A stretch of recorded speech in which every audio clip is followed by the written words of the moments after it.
Alright, for today, I'm going to show you the email function in this system.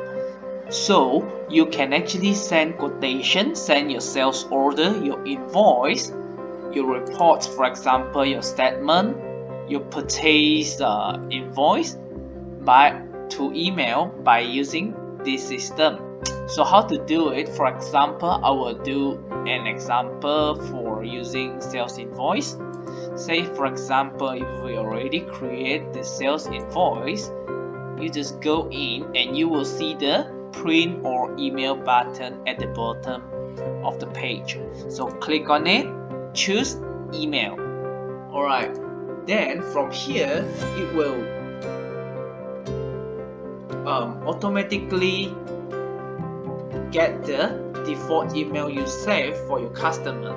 So say if you have more email to add, you can always add it in. Alright,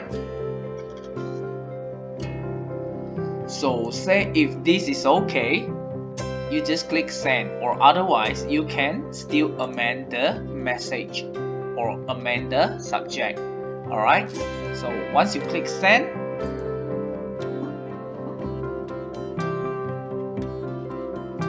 and the notification will be popping up telling you that the email has been sent successfully. Alright, so with this, we can easily send our invoice or any other documents directly to our customer by using this system without you going out from this system to go to your email client, or you go to your web-based mail to send the email again. Alright, so it's very convenient. So this is how you send the email. But if you want to do some settings on the email, this is how you do it. Go to settings, under setting, choose email templates. So these are all the templates available. For example, this is the template for cash receipt, this is the template for cash sales, for credit notes, for receipt payments, for sales invoice. So this is the template. Alright, after you have changed, for example, change the template, you just click save. So this is the template side. And the other thing you can do with this email is to check the email log. Alright, so to check it, just go to settings, go to email and email log.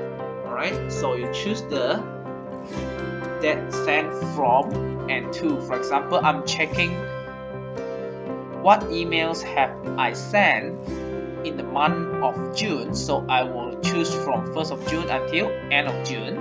The record type, I can choose all. Alright, and click retrieve, and these are all the email that I have sent in the month of June.